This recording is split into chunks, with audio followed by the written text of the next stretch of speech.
बिस्मिल्लाहिर्रहमानिर्रहीम। जैसा कि कुछ दिन पहले आप लोगों ने ये खबर सुनी थी कि तहरीक लब्बैक पाकिस्तान के ख़िलाफ़ क्रैकडाउन होने जा रहा है और तहरीक लब्बैक पाकिस्तान के कई कायदीन को गिरफ़्तार करने के लिए पुलिस प्लानिंग बना रही है। इस हवाले से पुलिस ने लिस्टें तैयार कर ली हैं और वो लिस्टें मेरे पास आ चुकी हैं। कौन कौन गिरफ़्तार होगा आप लोगों को बताऊंगा। और इसमें तहरीक लब्बैक पाकिस्तान के जो मरकज़ी रहनुमा हैं, मरकज़ी शूरा के रुकन हैं, उनका नाम भी शामिल है। तो आप लोगों को बताता चलूँ कि मैंने पिछली कुछ वीडियोज़ में बताया था कि जो क्रैकडाउन का सिलसिला है सबसे पहले शेखुपुरा से शुरू होगा।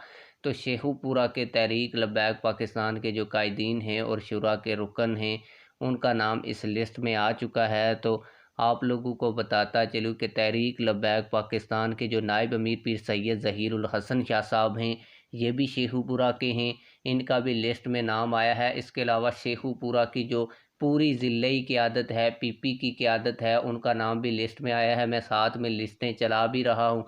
अगर ये मैं लिस्टें पढ़कर सुनाना शुरू हो गया तो मुझे 1 घंटे का वक्त दरकार होगा। यानी कि एक बड़े पैमाने पर प्लानिंग की जा रही है तहरीक लब्बैक पाकिस्तान के कायदीन को गिरफ़्तार करने के लिए, क्योंकि इन्होंने आईएमएफ को खुश करना है और कादियानियों को आप लोगों को पता है कि इन्होंने खुश करना है। और कादियानियों का जो गढ़ है वो शेखुपुरा में है। इसी वजह से सबसे पहले जो अटैक है वो शेखुपुरा के कायदीन और शेखुपुरा में रहने वाले पीर सैयद ज़हीरुल हसन शाह साहब का नाम इस लिस्ट में आ चुका है, उनको गिरफ़्तार किया जाएगा। आप लोग इस हवाले से क्या कहते हैं, कमेंट्स में हमें ये ज़रूर बताइएगा। मिलते हैं किसी और वीडियो में। अल्लाह हाफ़िज़।